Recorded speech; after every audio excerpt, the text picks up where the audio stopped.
And principalities cannot control this man because he surrounds himself with Christians. You say, why would our God give us a president who swears? Why would he give us a president who's had affairs with women? And I don't think he came to be president by mistake or by happenstance. I think somehow God put him in this position. God, in some reason, put him there for a purpose. I don't know what that is. And they're ready to put an end to this crap, as the president said. And I think it's time for us to form a resistance and do that. There is a war in the world against God. God, God, God.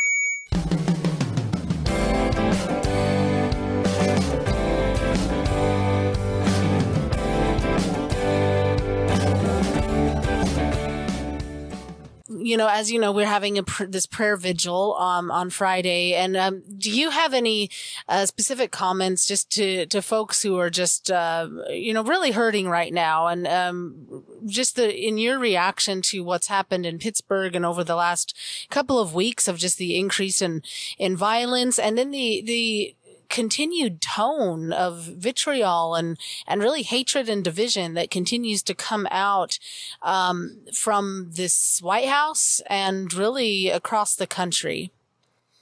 Yeah, I want to reach out to, and we did this, my town hall on Monday night, it was unity. It was a unity town hall. We had several cultures. We had a Laotian. It was kind of a town hall, but it was a little different. We had several people from our community who represented the diversity of our community, and we wanted to show how we could show up in unity, even though we are so different. There was a Laotian dance team. There was an African-American spoken poetry artist who came. There was a step team. We just several speakers from across the spectrum. We had planned that for a long time, but we didn't realize, of course, that there was going to be this awful mass murder this week. And so what it turned into was a way of trying to honor those who had died. And we also, of course, honor the two African Americans who died this past week because they were black and because somebody hated them and he had easy access to weapons. And so we lit candles, 13 candles for all of those who had died because of racial hatred. And we committed, all of us stood together and committed then and there to reach out in solidarity and comfort to those communities who have been stricken by this plague of racism and violence. And we also made a plan. We're going to start by speaking out and trying to uproot these systems that get people to think in terms of race. If you can think that Mexican immigrants are rapists and murderers and violent people, well, then anti-Semites think that same way about Jews, and other racists think that same way about African Americans. So not only do we need to call that out boldly and not hide behind any polite language that is dangerous language, that kind of language leads to violence and death. We also need, going forward, to build a community, an alliance of people who are oppressed, who can show up for one another in their times of need, who can offer support, whether through counseling, whether through helping plan for emergency situations, funding security for, especially targeted groups. There's so many things that we can do to build an alternative community. And of course, Martin Luther King looked forward to this kind of vision of humanity as the beloved community, people who go across cultural and racial lines to support one another and to build one another up. And I think we've still got to be working on that today, especially in the face of such oppression. That's so true. And it's really just a time in our country and that, it's frightening for a lot of people. It's tragic for a lot of people, and, really just looking for that hope, and that hope that we could rise above some of the divisions. Unfortunately, it looks like in the current political climate who we have in office, they're not willing to do that, as we see almost a doubling down on the hateful rhetoric. But do you feel like it's a thing of rising above that and sort of they go low, we go high, or how do you view that? And when you're asked, no, I don't think. Well, I mean, I think to some extent, yes. I mean, we have to rise above it. But first, I mean, there is no polite way to point out that currently this administration is holding immigrant kids in cages after kidnapping from their parents. There's no polite way to point that out. Right. It may sound extreme at first for us to point those things out in honest, non-Orwellian terms. I refuse to call it family separation. Yeah. That's not what you call it when somebody picks a kid up from a grocery store and takes them against their parents' consent. That's called kidnapping. And so I think we've got to speak out boldly, and it's going to upset people. But we have to be very clear when we describe what we see around us that is going wrong. The truth is really the first step to getting past this ugliness and healing. And that truth, just like talking to an addict, just like talking to someone who has some kind of awful habit in counseling, there is no pretty way to tell someone that they are hooked on opioids, that they're an addict. And if we're going to heal from these racial divisions, there is no nice way to inform people that they are supporting an open racist, a person who is fanning the flames of white supremacy. We have to call it out as truth. And then, as the next step, as a process, we have to build a community that welcomes people who are ready to repent. I think every faith tradition has this sort of idea that people are redeemable and that people can realize that they are fragile because we're all fragile. I think we have to have a path into our community for people who have shown contrition and who are ready to heal together. But I think that we also have to be uncompromising on our insistence that people who are oppressed will be protected in our community. And moving forward, we have to have organizations in place that support, that communicate what we are about. I don't think that right now the progressive movement we've started. We're doing great. This is a good start, but we've got to keep building it up. I just loved your analogy with the addict, because so many times in trying to counsel someone that's got an addiction problem or some serious thing that they don't want to deal with, they will squirrel away from the truth. And that's the longest part of the addiction process, is getting someone to admit to the truth that they have this huge problem and that they've been doing this to themselves for so long. And I feel like that's kind of pretty perfect for an analogy of where we're at right now with the leadership in our country. They've been doing this thing for so long and getting away with it and calling the news, fake news and biased against them and enemies of the people. But in reality, the bias that they're getting in the news is that they're calling it family separation instead of kidnapping. Yeah, exactly. So I think that's just part of the healing. And so I look forward to it's going to be tough, but I look forward to one day when we wake up and we can once again take for granted, to some extent, that people saying hateful things are not welcome, and especially in the halls of power. I look forward to when hatred will be marginalized and silenced, and when every human being's voice can be valued fully and equally.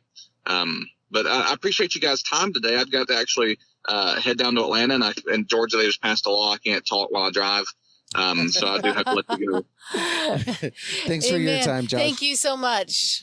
And Thank you guys, and y'all have a great day. Yeah, good luck in this next week. Bye. We'll be watching. You too. All right. Bye.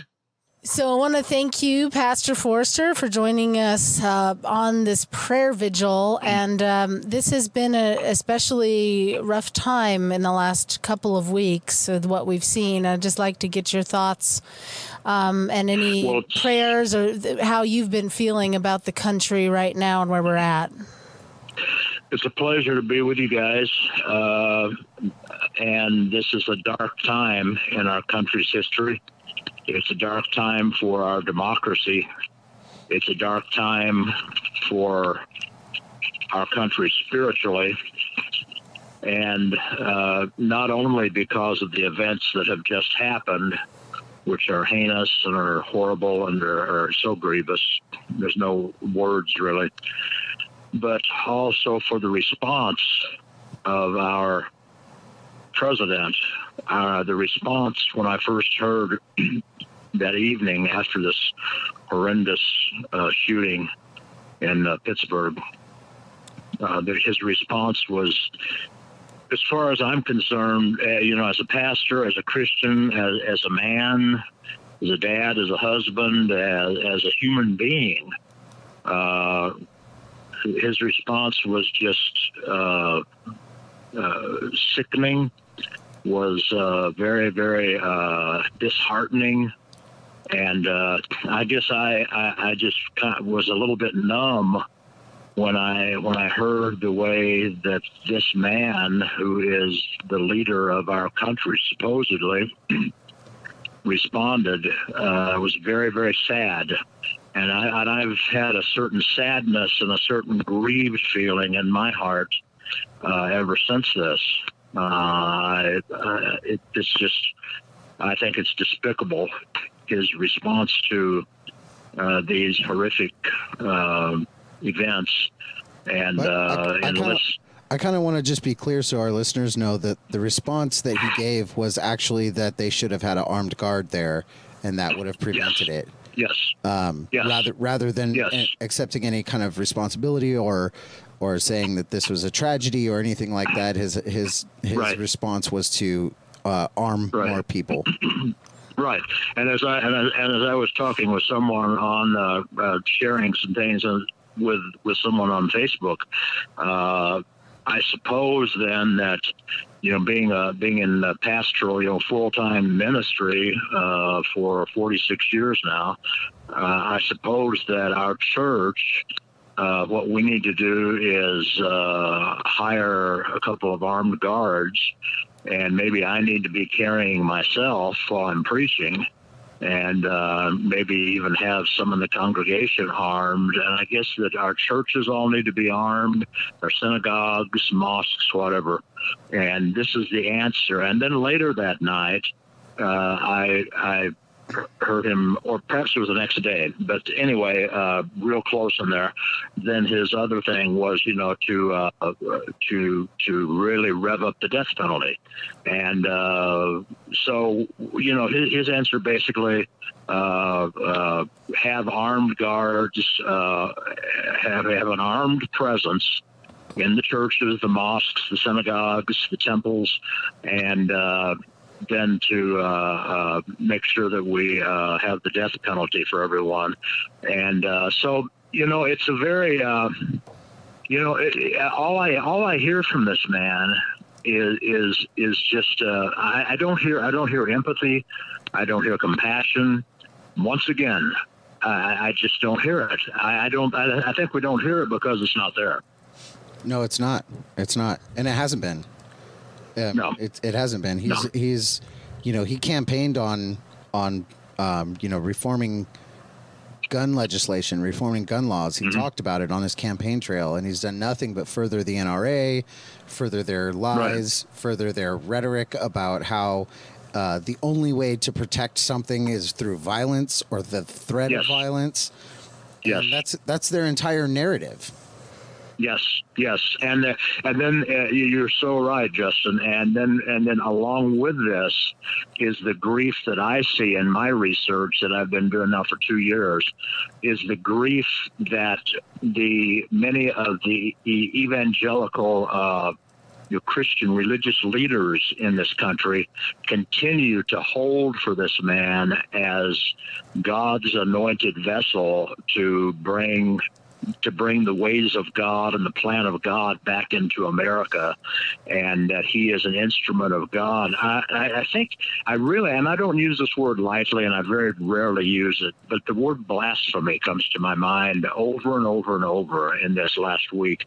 And, I don't like using that word because it's very harsh. It's very kind of finalistic, but there's a blasphemous tone that I see with those and also with the Republican Party, that they absolutely refuse to speak up.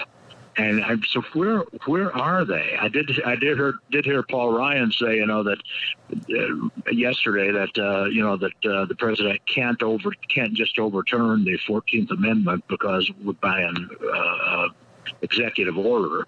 But I mean, as far as really getting vocal about the things that matter in our country, where is the Republican Party?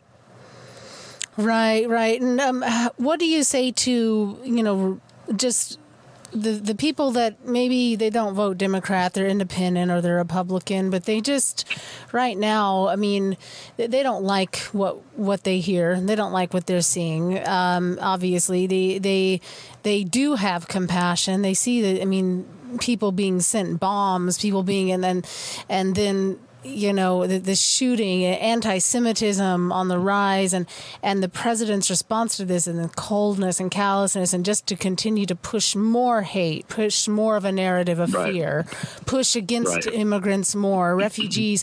It's so against everything that Jesus taught, and I think that a lot of people are seeing that, and some of the candidates that we've been talking to throughout the prayer vigil have echoed that people have been talking to them about their concerns and where we're at as a country, and just the values of it. And whether you're Democrat or Republican, it's basic human decent values, and especially as Christians, it's really time for us to draw that line. I believe this is about much more than politics right now, and this election is about much more than politics. Well, I couldn't agree more. I was looking at just doing a lot of reading the day before yesterday about this subject, and about and I wasn't necessarily wasn't really a fan of Ronald Reagan. I was definitely not a fan of George W. Bush, but I was looking at this some of their comments about immigration, and even these men, how very, very different that it was compared to this guy. And the continued, I mean, he was it that night, I think, in Murfreesboro, Illinois, which is close to my hometown. I mean, downstate Illinois, at his rally, he starts coming up again with this whole thing about this caravan of thousands of people coming up through Mexico that he's spinning as an attack, invading our country, an attack of, and there's some bad people in there. And he continues to spin this, and he comes right down on George Soros, who, of course, we know is a Jew. And we know that he continues this attack. And it has no merit. I mean, it has no. He has no proof. He has no proof on any of the things he's saying. And now, of course, the big thing is that he's saying that he can. Of course, he fashions himself as the dictator of the world, I think. But I mean, what I was saying is, well, he can now come up and end birthright citizenship. And of course, that we all know that's the compassionate Christian thing to do, and it's so ridiculous, and it undermines who we are as a country, and it makes America something that America isn't. And it's very sad, the whole thing, and people I'm sure, well, I know people I talk to, even many, are disillusioned, and if they can just look at the values, and if they can just see what this man not only is coming out of his mouth, but what he's doing. The mayor of Pittsburgh asked, and the Jewish leaders asked that he please wait about coming to Pittsburgh so that they could focus on burying their dead, so that they could have a focus on protection and making sure that that could be the focus. But no, Donald Trump, he ignores that request, and he comes in, and he is really bent on the attention being on him. And exactly. I think the more the attention's on him, I think, I just heard a piece on MSNBC that was talking about when attention goes more and more and more on Donald Trump, his ratings go down, down, down. So I'm hoping that's the case. Do you have any, we've got to take off at this point, but do you have any scripture or anything that you kind of want to push to share? Yeah, I do. Yeah, real quickly here. Jesus said in John 13, verses 34 and 35, "A new command I give you, love one another as I have loved you, so you must love one another." In other words, the same way Jesus has loved his disciples. By this, all men will know that you are my disciples if you love one another. This is the way the Christian and the Christian community is going to make an impression, is by loving one another and by loving the people around us in the world. It's not by rhetoric. It's not by mean-spiritedness at all. That's only given us a brand of hypocrisy. But to love one another and to let that love be shown. And that's the words of Jesus. That's not the words of Dave or anyone. That's Jesus' words. Amen. That's so true. Well, thank you for chatting with us today. And we will keep up the good fight. Thank you. My pleasure. You guys have a great day. Thanks. You too. I went last night to a memorial service for the victims in Pittsburgh, and one of the quotes that one of the speakers used really struck me. It's a quote from Alfred Cole, who's a Unitarian Universalist theologian, and he says, "Give them not hell, but hope and courage. Do not push them deeper into their theological despair, but preach the kindness and everlasting love of God." And to me, what that speaks to is this idea that rather than push people away who are already feeling on the edges of society, we need to find a way. The solution to extremism is not exclusion, but we have to reconnect those people to their communities and help them to feel like they are a part of a broader community, that they are beloved members of the community, and rather than pushing them to the edges, which I think will only make them feel more lonely, more hopeless, and more violent. Well, that's really true leadership, to look at it, in that way. And and honestly, that's a real Christian way to look at things. And Jesus talked about loving our enemies and those who would persecute us, opening our hearts to people. Exactly. The theme of last night's service really was that, love wins and love conquers all. We are children of the light, not children of darkness. And we can't try to solve the evils of the world with anger. It's only love that's going to bring us together. And we, talked openly about how hard that is, because it sure doesn't feel that way. And every day, it feels like we're losing this battle. But we have to keep at it. And we have to have a long view of history, but also a sense of urgency about preaching good news of peace and love and interconnectedness, if we want to have an impact right away. Right. No, that's so true. Peace, love, and just, and coming together at this time rather than, focusing on the things that divide us, I think. Absolutely. Yeah. And that includes, obviously, right now we're at a place, the midterms are coming up, very soon. So there's a lot of focus on division in the country, but I think it's really heartening to hear from people like you who are running for Congress who want to focus on how we can unite as a country and get back to common ground. I think that's very encouraging, and it should be for anyone who's looking to new leaders and bringing new leaders into Congress that are going to think that way. Yeah. And I think what's hard is that we're not always good at living in the tension between things. So, but hopefully that's something that people of faith can help with, those liminal spaces that are between. So I think people often feel like taking compassion on someone who is full of hatred or bigotry, feels in direct opposition to standing up to hatred and bigotry. But I think the truth is that there's a liminal space in between those things where you can have compassion without tolerating the behavior.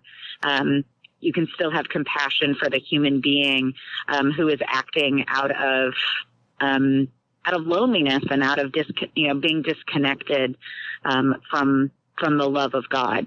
So to want to minister even to someone who has committed acts of hatred or violence is something that I think Christians should be practiced in doing. That's so true. And that kind of reminds me of, the stand we've always taken on like capital punishment, for instance, that it should be considered under the banner of a pro-life issue, because really, that's something, Jesus talked about specifically, was that, the time for an eye for an eye was over. And so we've always considered capital punishment to be a pro-life issue and something that Christians should stand up on.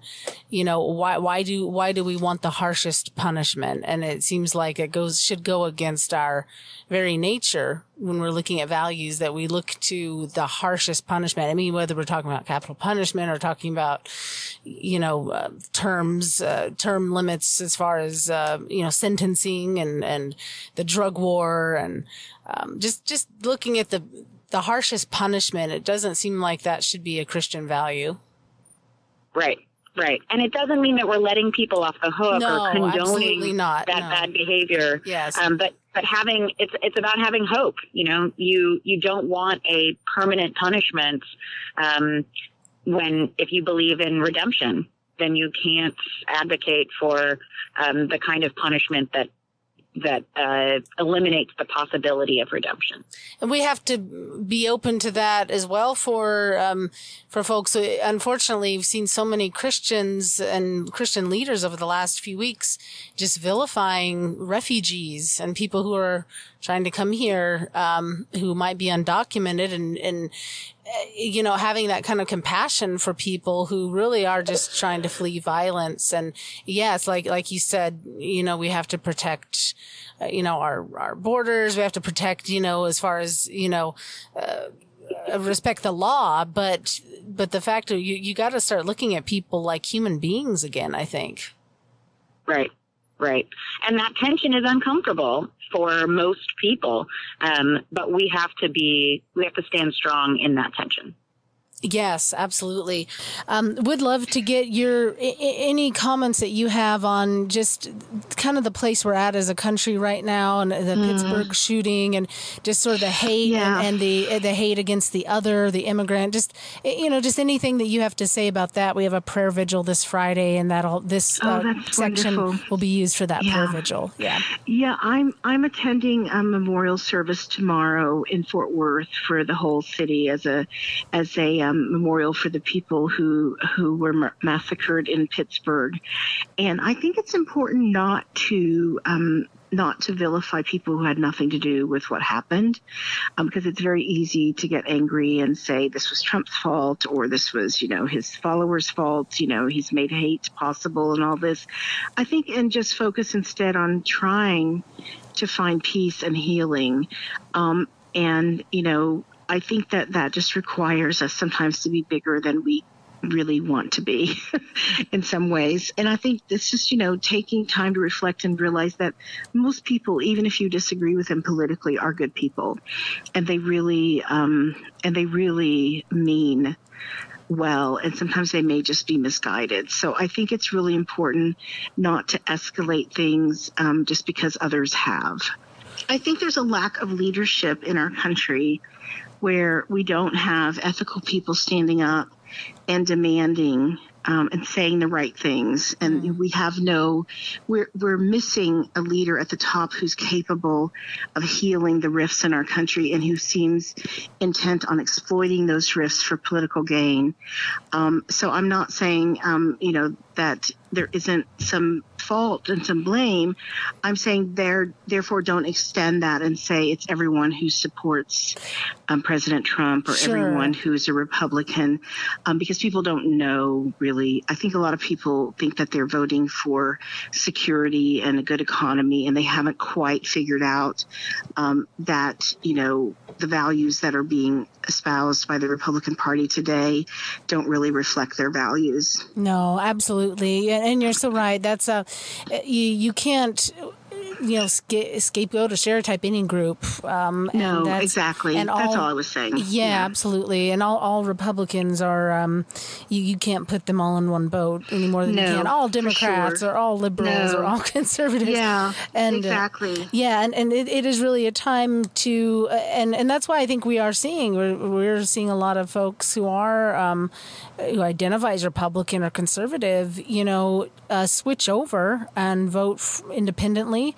of their party, because they do have those values. They do have those deep values of wanting to that are really American values of we're in this together and treating people with decency and respect. And I think that there will be some votes cast just simply for decency and respect. And so I hope that we hear that a lot. There in your district too. People are doing that. Yes, they are. For sure, they are. Yeah.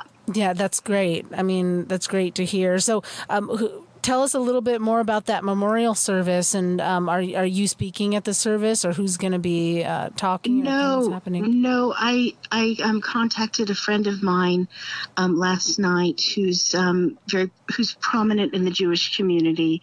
And I said to him, please advise me, how can I pay my respects? How can I? And he said, please come tomorrow.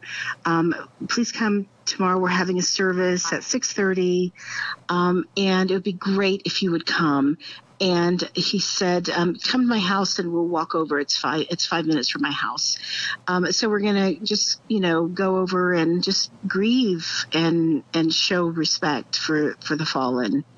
And it's a citywide thing, so lots of people will be there. It'll be big. I won't be speaking. I think it's just a time to reflect and unify. Yeah. Try to bring down the some of the vitriol and the hate. Absolutely. Yeah. Well, I think that's the importance of this moment, actually, is just as, we get, as you were kind of saying, Jana, we could get really up in arms about, the wanting to finger point and lump people together and things like that. I think that more people should be talking about the importance of this moment as the moment of unification, where the body politic comes together for itself with or without and we leadership. Agree that murder is wrong and hate is wrong, and that the movements that spur these people on are wrong. And again, I think it is time for leadership on this at the national level, which we just don't have. Absolutely. No, so true. Well, I hope that things go well next week, and that we can say we have a new leader in Congress that's going to carry this attitude in. Thank you. And will you pray with us on Friday? Friday's our prayer vigil. We're just asking people to pray throughout the day, Friday, for our country against hate and for the upcoming election, and just that unity moment, like you're saying. So you join us on prayer Friday. Absolutely. I've been praying almost every day for almost 2 years now, that we find a solution to the problems that our country's facing. And however we do it, whether it's praying, whether it's voting, I hope that everyone will do both. Yes. And we can get through this. Maybe at the same time. Yes. Take your prayers to the ballot box. Yes, exactly. Yeah. Thank you so much for spending some time with us, and good luck next week. Thank you. All right. Bye, Jana. Bye-bye. Bye-bye. Bye. As you know, this last week was a very, very heartbreaking week for our nation.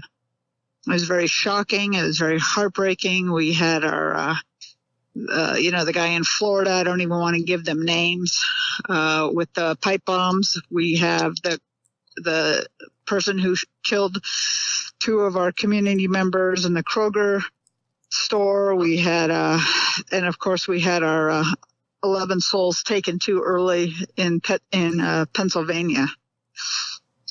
So we're hoping that,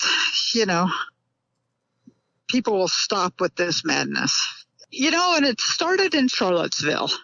It started a year ago. And I reached out and I understood the fear, because a lot of our constituents in CD5 are older. So they're very familiar with what is happening. And, the Holocaust and everything comes back to it. So when, unfortunately it had happened again, last week or Saturday, I reached out to them. I wanted to call them. I wanted to send them messages. I wanted to check in and make sure that they're doing okay, as much as they could possibly do, to let them know that, they have a nation behind them. They're not going through this fear and this grieving alone. So I wanted to take those couple of days after that and reach out and talk to people and just make sure that they were okay. Yeah, I'm so glad that you did that, and we want to just extend our prayers and our thoughts and our love to the Jewish community in every way. It's right now, especially, and it's just really sad. I've heard on some of the reports there were some of the folks that had actually been alive and lived through some of World War II and some of the times of the Holocaust that were killed in Pittsburgh, here in America. I don't know what goes through the minds of the attempted bomber or the guy in Pennsylvania, but I do know that whether it's a mental illness or not, okay, it doesn't get stoked without hate. Yes. Somebody put hate in his mind. And I can tell you that it's not just our president, it is actually also the representative in our CD5 who we hope to unseat. On November 7th, we need to say new crop of people who are coming in who are talking about love, who are talking about unity, who are talking about bringing our community back together again. And hopefully this will work out. And hopefully the votes of the people will speak loudly. Yes, because we were speaking with one of our candidates that we've endorsed from Alabama, Tabitha Isner, who said similar, that the people she was talking to going door to door, it was healthcare, but now people are talking about the disunity and the hate and the vitriol and wanting to see an end to this in the country. And it's seeming that even more so than their own needs, we're seeing Americans just say enough is enough with this. The division, the putting people in this category of the other, whether it's based on their religion or their race or their sexual orientation, just putting that label and just that, because every time he stands up, or the representative Biggs that you are running against supports when he stands up and is fully behind the statements of the enemy of the people and they're this and they're that and, they're coming after you. It's so reminiscent in history of what we saw in World War II and in times to just vilify people of race and of certain, religion, that it's just really sickening. There's no other way to put it, but it's just sickening. And I think people are sick of it. And I would like to, and I can't even give Biggs a pass on saying it's because of Trump and him being a sycophant. I really can't, because and some people might think this is too harsh, but if you think about it, Biggs has spent the past 16 years trying to do an ethnic cleansing, in Arizona. And we know what that's like. We know that it's, if you're Jewish and, or if you know your history, what happened in the 40s. That's exactly what they were trying to do. And he's been trying to do that with everybody who has a different skin pigment. with his laws, and we really need to call it out for what it is. And we need to understand that, unfortunately, he's a minority with a loud voice right now.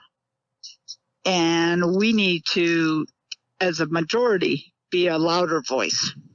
Yes. And understand that we have the power to take back our country and give it back to the people where it belongs. That we're richer as a nation. Our opportunities are greater. Our advancements are further for everybody when we welcome different people into our homes, into our neighborhoods. And into our hearts. Yeah, exactly. Yeah. And that's something that I've said from day one, that we're stronger together.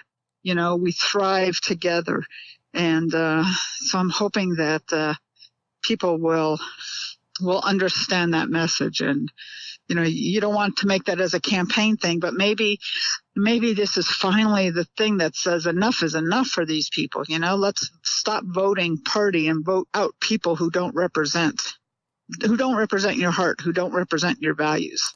Yeah, and I really don't know of and I could be wrong since I'm not a student of all different religions, but I don't know of a religion that doesn't extend their hand to those in need, whose values isn't to bring them in. That the people who don't, that's not a religion. That's a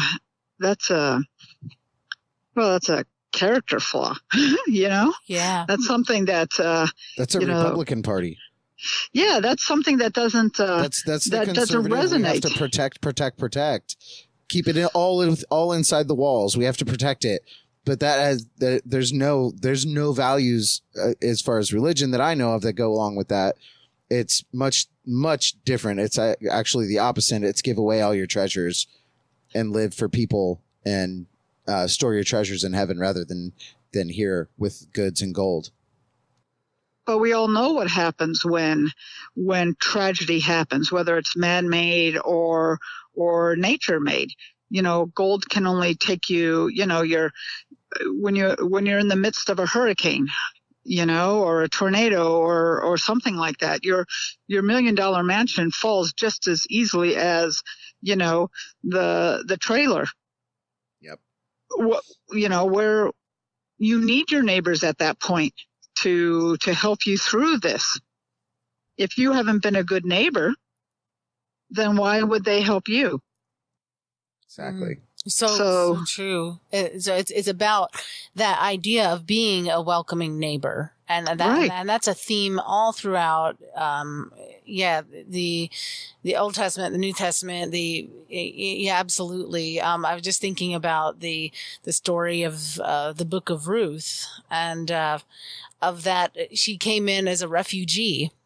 And that whole principle surrounding that entire story in the book of Ruth of, Naomi and Ruth coming in as refugees, and being welcomed and brought into the entire camp, basically, and just how beautiful that story is. And it's amazing to me that we see this.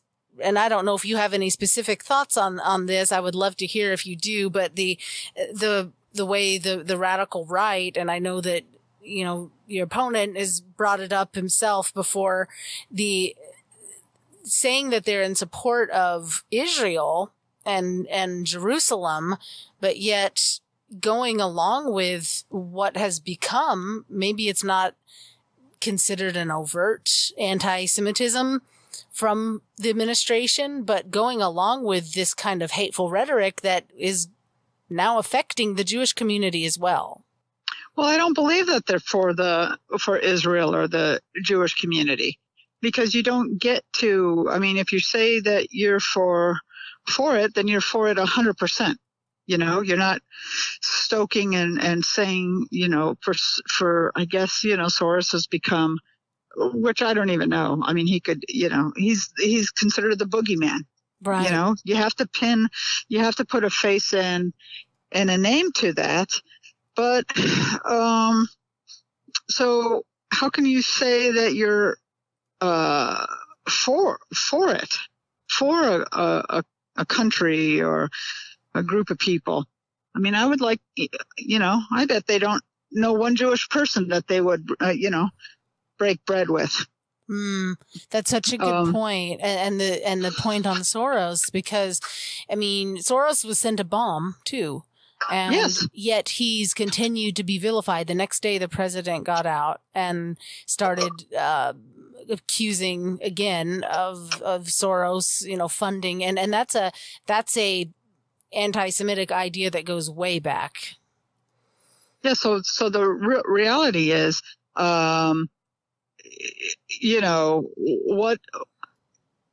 what do they gain by saying that they're for Israel? Whose pocket are they lining? Because at that point you have to think that it's economic, because it's certainly not a value. It's certainly not a truth. So, how much are they getting? So then it does. It breaks it down to values, heart, or money. Which one is it? Right. No, that's so true. Thank you for sharing your thoughts on that. And, I've heard a lot of commentators say, you might not agree with every donation Soros makes or where he puts his money or this or that, but this has turned into something that's so, when you have mobs just chanting, night after night. And I call them mobs because all you'd have to do is look on the TV and look at what it looks like and hear what they're saying. And it's a mob mentality at these rallies. And you just see this on and on, the hatred and the propaganda, that's out there about him, and it bleeds over into the Jewish community. Just like the Mexicans are rapists, bleeds over onto undocumented and documented immigrants. And I want to say that I know that, that Biggs and Trump are the extremists, but, we have, and I believe it's getting wider, but, out of the 100% of Republicans, 90% of them are not that way. 90% of them are, like real people. Like there is no party affiliation. We're all the same. We're all trying to, get a job that pays a livable wage so we can pay our bills and maybe have a little left over for a secure retirement. We're all trying to find our health care, raise our kids, find time to get them to the park on a Saturday, clean your house. We're all the same. Unfortunately, it's that 10% of hate that is speaking the loudest. And so, our Republican friends or neighbors, and I can literally say my Republican neighbor is totally disgusted with this behavior. So I want to be a little careful on saying that, but I want to also make that distinction that, as usual, it is the loudest voices. It's patriot, American freedom, all that stuff. Those are just words, They're insecurists. I call them the insecurists. Right. I believe that there are millions of Republicans in this country that don't ascribe to what's happening right now. Oh, I mean, absolutely and not. In your district, in your district, I mean, I'm very familiar with folks in your district. I grew up not far at all from your district, and there might be some disagreement on policy and things like that, but really, I think it's a time that people can stand up and vote maybe in a way that they haven't voted before in this election and in your district because of the values question and because it comes down to who are we? And that's what I hope that we see next Tuesday.